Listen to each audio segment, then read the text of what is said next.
Alright, I'm out here with Carson and Captain Sam. And we're gonna see if we can find some wahoo out here right before this front you see behind us.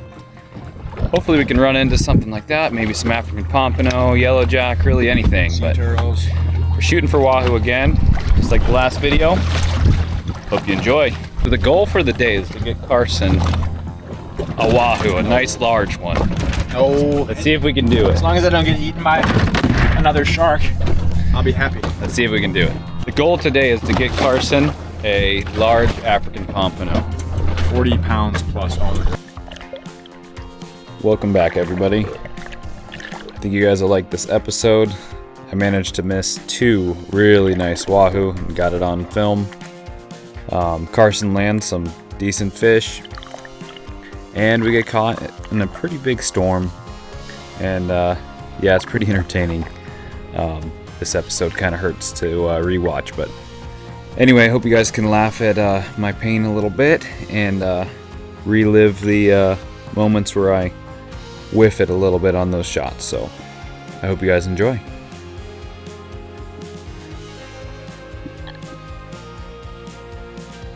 On this first dive, I'm just scoping it out, seeing if anything's coming in.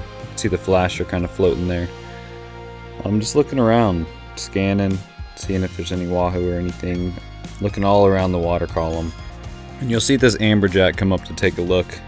I could have easily shot that amberjack, but if I shot that thing, it would probably pull me all around and I'd miss my shot or opportunity on a wahoo. He'd probably be staring at me and I'd just be caught sitting there with an amberjack. Speaking of that, Carson's a much better shot. He stoned that amberjack. Here he comes. Stone shots only. That's how you do it. Woohoo!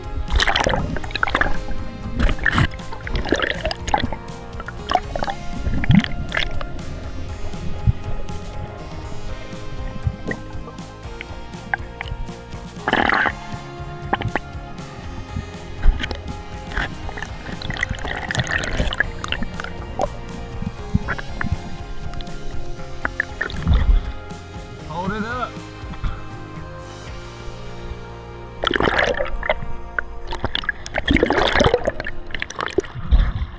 Hold it up.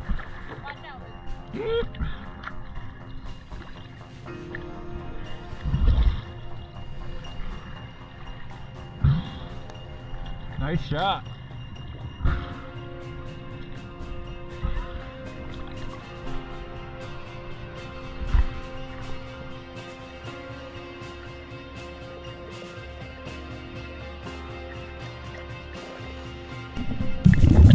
Alright, so I'm back in the water because I saw a wahoo, and Carson was still getting his line all figured out. And here it is.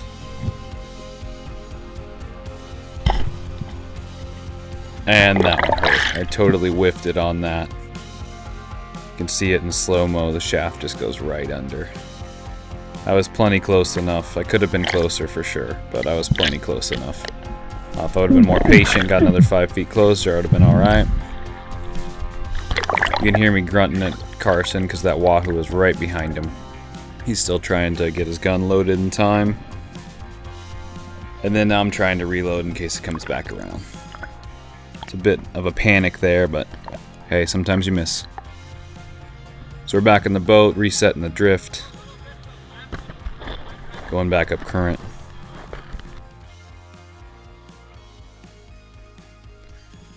And set up for another drift. You see that front coming in? It's looking dark.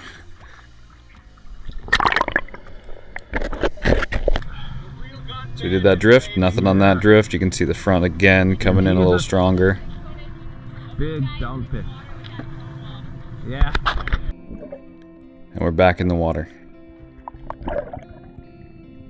There were a lot of fish starting to show up. Not a whole lot of our target species, but bunch of yellowjacks, bunch of horse-eyed jacks, amberjacks, you name it.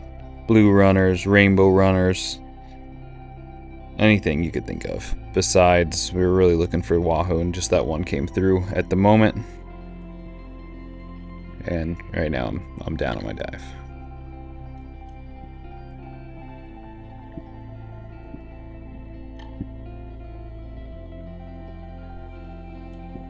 This was pretty cool. All these are called rainbow runners. They're really good sushi, and there's tons of them. But I held off, just looking behind the fish, seeing if there's anything following them, anything back behind them, using them as cover. And that's what I tend to do when these big schools of fish come in that aren't the target species. Just try and stay calm, don't shoot the first thing you see, and look behind them. Always look behind them for shadows or the shape of the fish that you're targeting.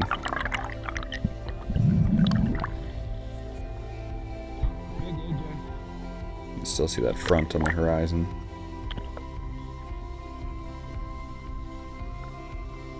Those are all yellowjacks checking out that flasher, and they tend to do this quite often and present a pretty easy shot. And you'll see Carson in the bottom there just took a dive the same time I did, but he was a few seconds earlier, so I backed out and let him complete his dive so that I could properly safety him. Here's another dive that was pretty nice for this one for me. There's many schools of yellowjack. You can see those there. I'm grunting at them, trying to get their attention, but also to the left of me there's another school of them. But I really wasn't trying to shoot a yellowjack. Had my mind on wahoo, and that's what we came to get, and that's what I was gonna shoot at. Unless, of course, an African pompano swam up, and that's kind of what I was looking at behind those fish, is the shape of an African pompano.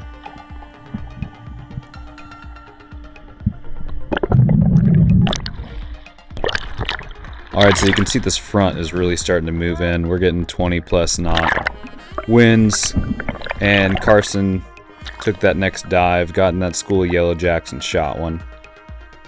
Calls for the boat, and I'm just keeping an eye on the fish, seeing if there's any sharks around. That's kind of something you want to do as a courtesy to your dive buddy, looking around for sharks. And he got that fish up in his hands, and so I decided to, out of courtesy again, just grab his gun, and just because there's a lot of stuff going on, reel in his line for him. Of course, keeping the flasher kind of away from that line so it didn't get all tangled. And then just reeling his line in, helping him out a little bit so we can get back to it.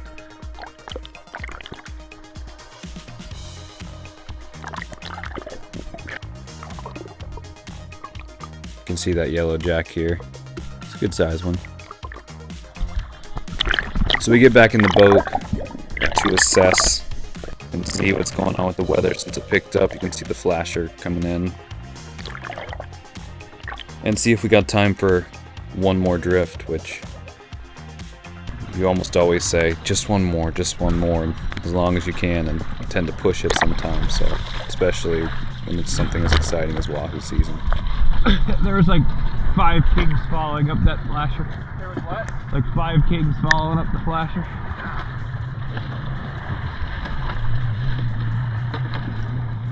Well, I don't know, it might get nasty, but I'm okay with doing one more and that's it. I'll do one more, or you good? I'll do another if Sam's good with it. I haven't looked at the radar, so.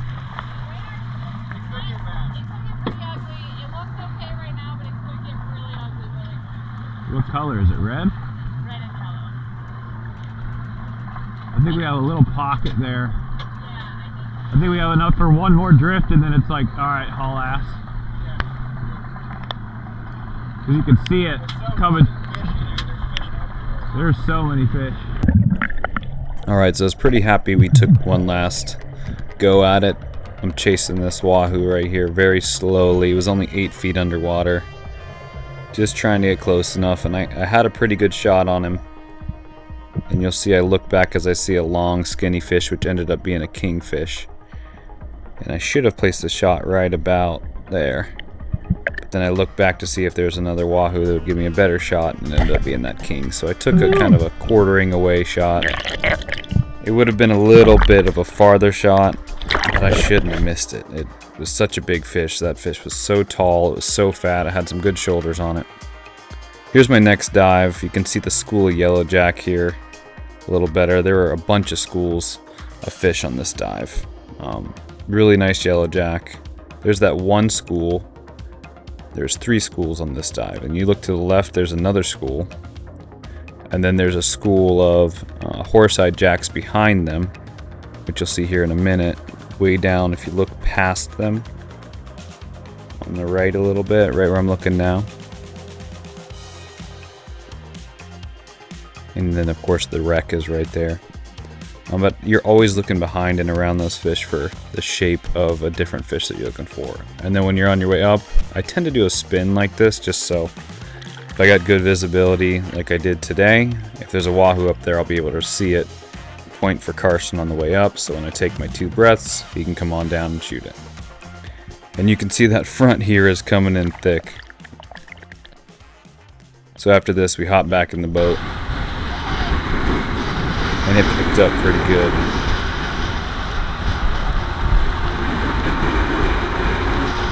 Started out blowing 20 to 30 out of the north. We were just getting pounded on the way in, and then it picked up even more. Luckily we got in off the edge and over the reef. Temperature dropped, and then it got even windier and even rainier. And just continued to get worse. Pro tip for you guys, if you ever get into rain like this where it's coming 20, 30 knots into your eyes, like that's why we're slowing down right now and it's kind of stinging your face. If you leave your wetsuit on or put a mask on, it'll help keep that from stinging your face and you'll be able to see perfectly. As opposed to with sunglasses, the inside of the lenses get all wet. If you got your mask on, you can drive in this no problem if you don't have a big enough windscreen. And it's not going to be stinging your eyes and it won't be murky or anything like that or fogged up. You can just have them right on. So it took us about an hour to get in. Just kept driving and driving into the wind. It was really cold. And then it cleared up a little bit. As you can see here, it's not quite as bad. We went faster and of course it got worse. The wind changed and we had like 40-mile-an-hour winds here. It was absolutely pelting us. We just kept driving and hugging the shore. You can see Carson graduated to putting on the wetsuit because it was stinging his face too much. Putting on the wetsuit hood. And then finally it cleared up and we went real fast back in and we're happy to make it back. Woo! That's cold, man. My hands are frozen. Alright, so I just made it back to Carson's. Getting everything cleaned up. Went through a pretty crazy storm. Still blowing a little bit, like 20 something. Please hit like and subscribe. Hope y'all enjoyed it. Yeehaw. Racking my brain on how that possibly could have happened, how I could have missed so terribly. And came out here, and if you look closely, you can see this one, this flopper, is laying completely flush, and this flopper is not. If you lift it up, it's hard to get up.